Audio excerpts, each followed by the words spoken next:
Warzone Mobile got a brand new update for Season 3 that changed a lot of different stuff. We've got the full patch notes. We're going to go through all this in a rapid style video that we can quickly watch this and get right back into game with no wasted time. If you want to see more videos like this in the future to stay fully up to date with Warzone Mobile, make sure to unlock that subscribe button. So moving on to the patch notes, new content. There is a new battle pass. We're going to be getting one of these every single season. This battle pass is featuring Alejandro and Valeria. You're going to be able to get them as operators only if you buy the battle pass. There's also a new auto select tiers feature. You can turn this on, and every time you get a battle pass token, it's automatically going to spend it until you've unlocked the entire battle pass. There's two new functional weapons already added for this season. There's the FGX Imperium, which is the intervention from the OG Modern Warfare 2 that came out in 2009. There's also a new battle rifle. This is the Cronin's Growl, and this thing is actually extremely strong, so I can't wait to try this out in Warzone Mobile. There's new blueprints for both of the new weapons. However, you have to buy the battle pass to get these. There's new field upgrades. There's a suppression mine. This works like a landmine, but instead of exploding when you go on top of it, it's like a constant concussion grenade. So if you have an enemy that walks on it, they're just going to constantly get concussioned until they go away from it. There's also a DDoS field upgrade, which disables all electronic devices around the player who uses it. So if you use this and there's an enemy driving towards you, it's going to disable their vehicle, which is really good to stop all the car spam in Warzone Mobile. It's also going to destroy all the other equipment. There's new operators. Once again, they're the ones we just talked about up there. There's operator skins for the new operators if you buy the battle pass. There's a clash mode. I'm really excited for this. A respawn enabled large scale team death style mode where teams compete for the most kills to win the round. So this is going to be on Verdansk, and it's going to be a large scale TDM. This is probably going to be better than 6v6 in terms of grinding weapon XP and weapon camo. So if you're trying to grind gold, platinum, polyatomic, and Orion weapons only in Warzone Mobile,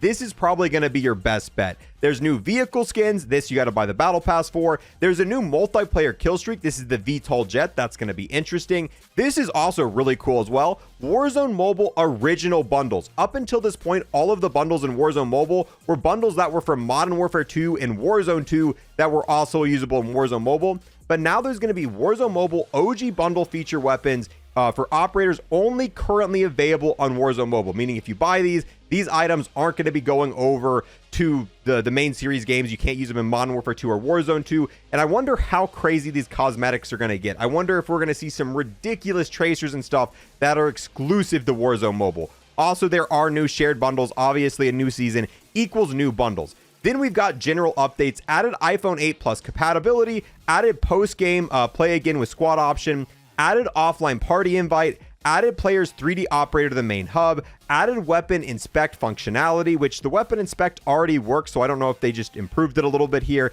added settings for weapon swapping and auto grab, improved UX, user experience design for pre-match loadout, improved web UX for registration. So this is just stuff that goes on with the UI. This is the menu you use before you load into games and when you're applying different attachments and stuff to your weapons. Improved new user registration experience, improved tac map readability, faster shader compilation. Then we've got bug fixes. This was issues with the game that were fixed with this update. Fixed a bug preventing a player from switching operator tabs in the operator menu after completing a BR match. Loot auto grab will no longer reset to being on after the app is restarted. Fixed a crash that occurred after exiting the camo menu.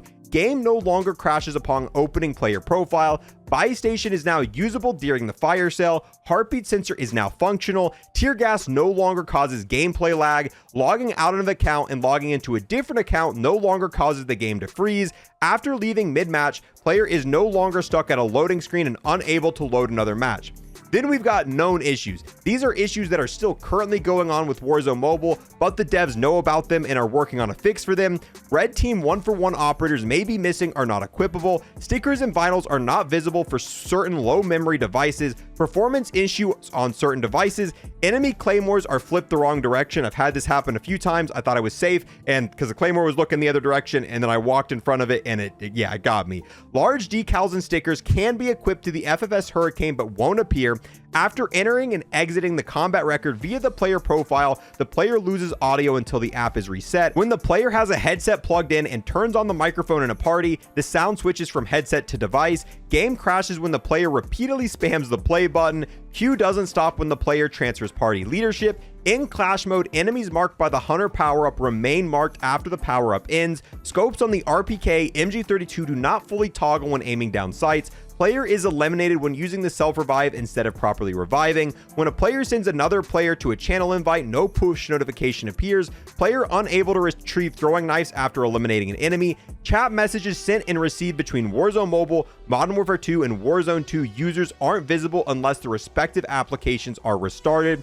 If a player doesn't have enough space to complete shader download, app will crash. Low performance on some different devices here. Some store text like categories displayed in English despite the player's language setting. With that, guys, that's all the changes with this update. There's some really good stuff in here. I'm excited to try out that new Clash mode. I also want to see what these Warzone Mobile OG bundles are. But yeah, let me know out of everything that changed what you're most excited for. And if you want to see more videos like this in the future to stay fully up to date with all the updates on Warzone Mobile, make sure to unlock that subscribe button.